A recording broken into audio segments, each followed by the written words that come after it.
Hello everyone, আসসালামু আলাইকুম। Welcome back to my channel. কেমন আছো তোমরা? আশা করছি ভালো আছো, আমিও ভালো আছি। তোমরা দেখছো রোজা রান্নাঘর উইথ ব্লগ।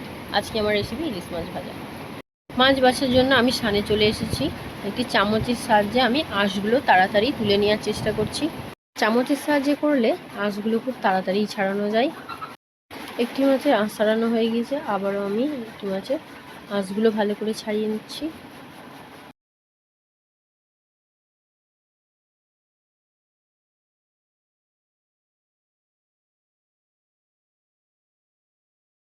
আঁশ ছাড়ানো হয়ে গিয়েছে, এবার আমি মাছগুলোকে কেটে নেব।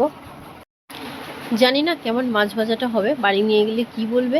তার কারণ হলো আমি সেরকমভাবে কোনো দিন মাছ বাছিনি, তবে চেষ্টা করেছি সব সময় বাছার। দেখতেই পাচ্ছ আঁশগুলো একদম আমি পুরো গায়ে মেখে নিয়েছি। মা তেমন একটা মাছ বাছতে কোনো দিন দেয়নি, বাছতে পারলেও দেবে না। তার কারণ জানে আমি মাছের গন্ধ হলে আর খাওয়া উঠে যায়, সেই জন্য আমার মা তেমন একটা মাছ বাছতে দেয় না আমাকে। ভাবছি এবার থেকে আমি মাছ বাছার অভ্যাসটা করে নেব। দেখতেই পাচ্ছ আমি একটা একটা করে পিসগুলো কেটে নিচ্ছি। ক্যামেরাম্যানকে জিজ্ঞাসা করছি, কী রে কি কাটা হচ্ছে? বলছে কাট, যেমন পারবি তেমন কাট। কারা কারা ভালো মাছ কাটতে পারো না তারা আমাকে কমেন্ট করে জানাবে। মাছ কাটা হয়ে গিয়েছে, আমি আবারও একটি মাছকে ভালো করে ধুয়ে কেটে নেব।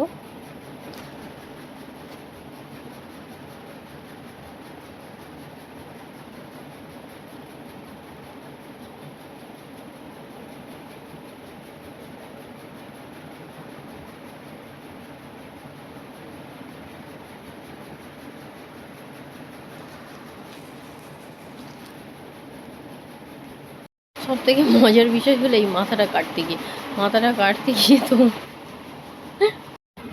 হাঁপিয়ে পড়েছিলাম। আমার গায়ে কত শক্তি তোমরাই ভেবে নাও। বড়মা বলছে ডিম ছাড়ালি না? আমি বললাম না, ডিমগুলো থাকবে। বলে তাহলে ভালো করে ওটাগুলো বের করেছি। আমি কী করে বের করতে আমি জানি না। বড়মা বলে দিয়ে আমি করে দিচ্ছি। মাছগুলো ধুয়ে তুলে নিয়ে চলে এলাম। এবার আমি হলুদ, নুন, লঙ্কা সব কিছু একসঙ্গে মিক্স করে মাখিয়ে দিয়েছি। হলুদের পরিমাণটা আমার মনে হয় বেশি দেওয়া হয়ে গিয়েছে, আমার তাই মনে হয়েছে, জানি না আমি। কড়া গরম হয়ে গিয়েছে, এবার আমি তেলটা দিয়ে দেবো। এখানে সব থেকে মজার বিষয় হলো কড়াই তেলটা গরম হয়নি, আমি মাছটা দিয়ে দিয়েছিলাম। আবার আমি মাছটা তুলে নিয়েছি, তুলে নিয়ে তেলটা গরম হতে আবার মাছ দিয়েছিলাম। কারণ যখন আমি মাছ ভাজতে এসেছিলাম তখন ক্যামেরাম্যানটা ছিল না। আমি এক হাত দিয়ে ফোন ধরে আছি আর এক হাত দিয়ে মাছ দিচ্ছিলাম, তো তেল গরম হয়েছে কিনা বুঝতেই না পারে আমি সঙ্গে সঙ্গে মাছ দিয়ে দিয়েছি। কারা কারা ইলিশ মাছ ভাজা ও ইলিশ মাছের তেল দিয়ে ভাত খেতে ভালোবাসো আমাকে কমেন্টে জানিও। আমার তো ইলিশ মাছ ভাজা খেতে বেশ ভালো লাগে, জাস্ট অসাধারণ। মাছের একটা সাইড ভাজা হয়ে গিয়েছে, আমি আবারও মাছগুলোকে একটা সাইড ভালো করে ভেজে নিচ্ছি। মাছ ভাজা হয়ে গিয়েছে, এবার আমি প্লেটে একটা একটা করে সাজিয়ে নিচ্ছি।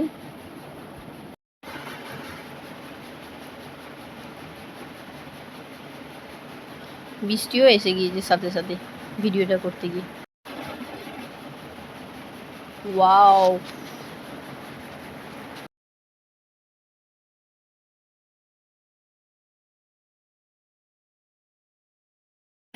আমার ভিডিও যদি ভালো লেগে থাকে লাইক কমেন্ট সাবস্ক্রাইব করে পাশে থেকো। ভালো থেকো, সুস্থ থেকো, পরিবারের খেয়াল রেখো। দেখা হচ্ছে নেক্সট ভিডিওতে। বাই, আল্লাহ হাফিজ।